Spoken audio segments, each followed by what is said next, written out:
A friend of mine wanted to make the jump to PC gaming, and naturally, I said say no more, and I spent an afternoon of mine building him a compact gaming PC. And to be honest, I think he's going to like this one, so stick around, and this is how I built it. The main aspect for this PC build, other than its gaming performance, is going to be its future compatibility.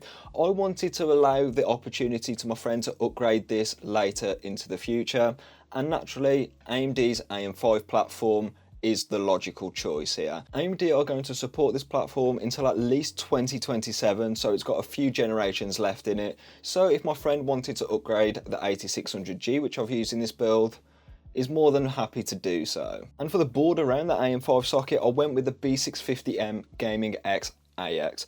This Gigabyte board is very solid. I've used it basically day in, day out for the past sort of, I would say 6 months, and it's been totally solid.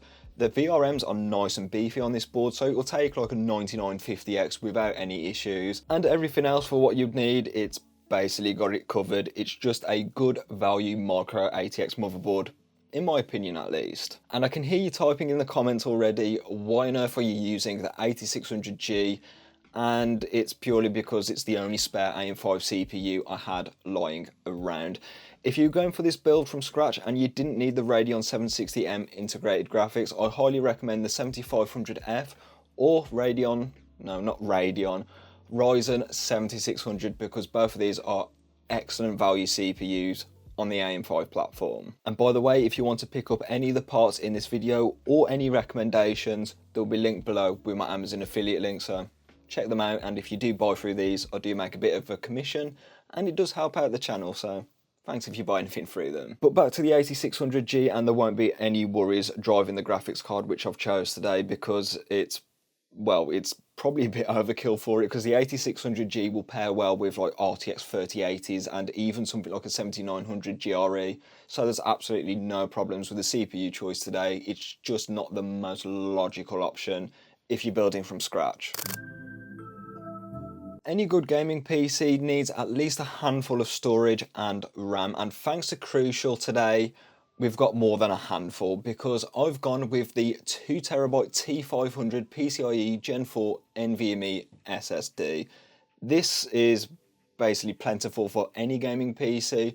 I'd say 2TB is starting to look like the sweet spot for storage for gaming rigs, as modern games are getting really big these days. Like, look at just the Call of Duties, for instance, and even God of War Ragnarok, that's like 190 gig now. So I reckon for this build, 2TB of speedy flash storage will do very nicely, and it's also on one drive, so my friend doesn't have to worry about installing to different drives and moving files around and stuff like that.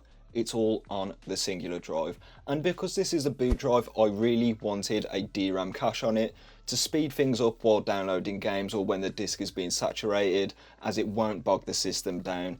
A DRAM cache is basically necessary for an OS disk. So we've got our storage, but we need somewhere to cache that, and that's where the 32GB kit of DDR5 Pro OC memory comes in.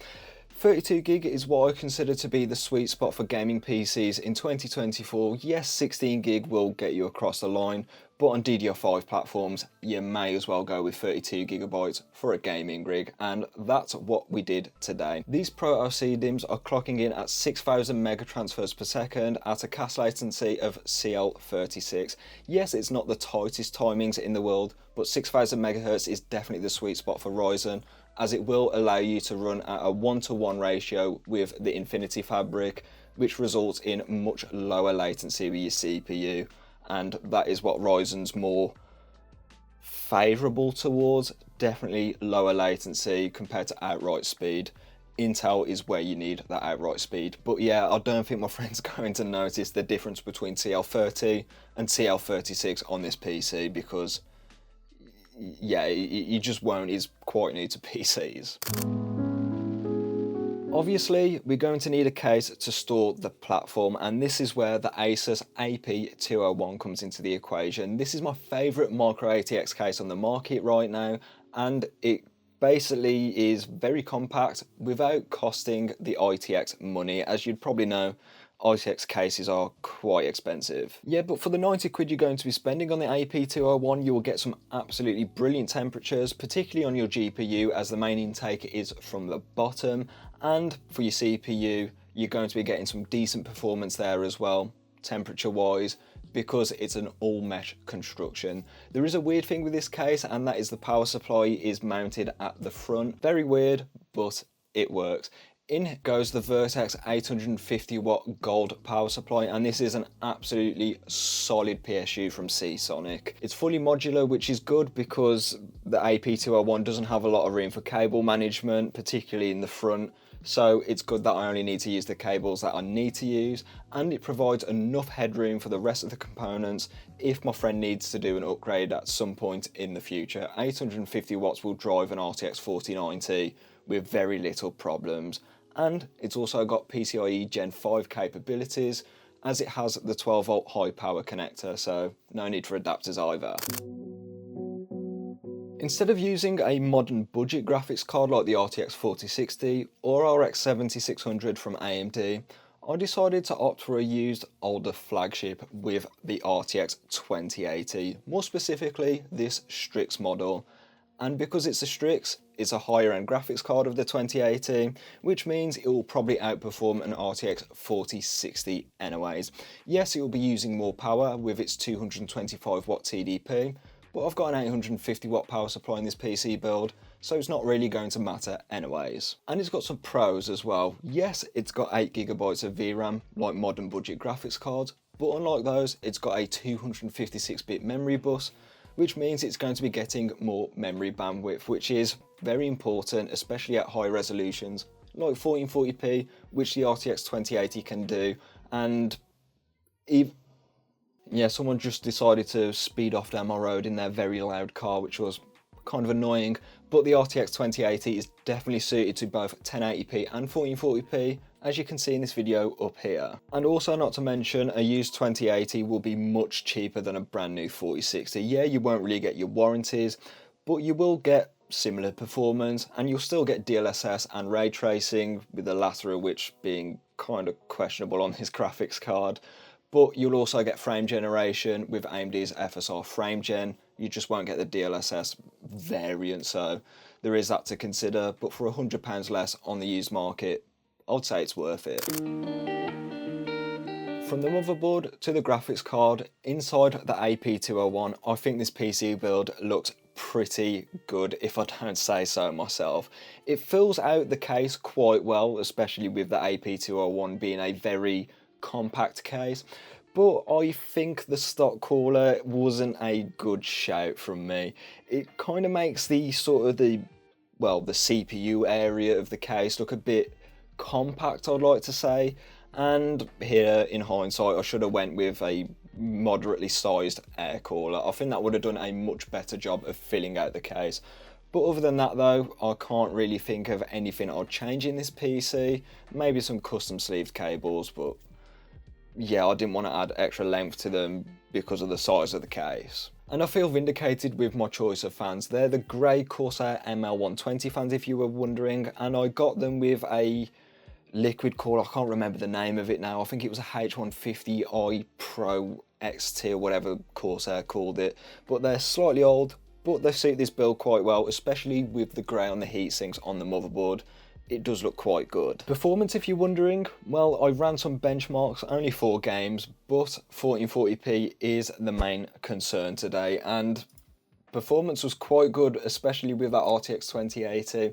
In Cyberpunk at 1080p, 83 FPS with a 1% low of 60 frames per second is not terrible performance at all, and switching this up to 1440p does see the average and the 1% lows drop ever so slightly, or kind of significantly, as it went below 60 FPS on average, but you can always enable DLSS on the 2080 and basically just get that performance back. This is my first time testing Star Wars Jedi Survivor after its patch which fixed the performance issues, and it kind of did, because 72 FPS on average with a 1% low of 48 is very good at 1080p, and switching up to 1440p sees that average drop below 60 FPS unfortunately, but the 1% low still held up, so that's great to hear.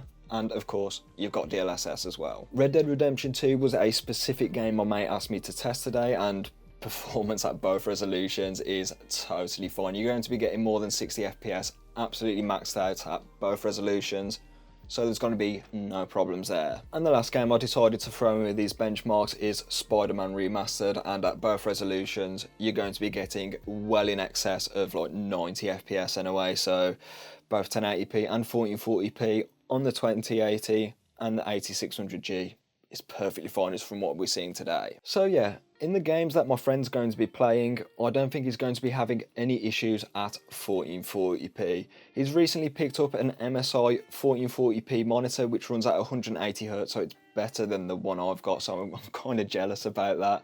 But with that 2080, he's not going to be having any problems. And of course, for the slightly more unoptimized games like Jedi Survivor, you've got deep learning super sampling, as it is an RTX graphics card, so that's always an option available, and unbalanced, you can't really notice a difference at 1440p, and in some cases it'll look better than native anyway, so there is that. But I want to say a huge thank you to Crucial for sending out both the RAM and SSD for today's build, and also eBuy for sending out the motherboard and CPU or APU or whatever you want to call it. They did send it out quite a while ago, but I still think they deserve a bit of a shout out for that. You can find out any of the parts in the description below, and a big thank you to both Crucial and eBuyer for sending these parts out and helping support the channel. But with that being said, if you want to watch how the RTX 2080 gets on by itself, there's a video up there for that. With that being said, I'll catch you in the next one.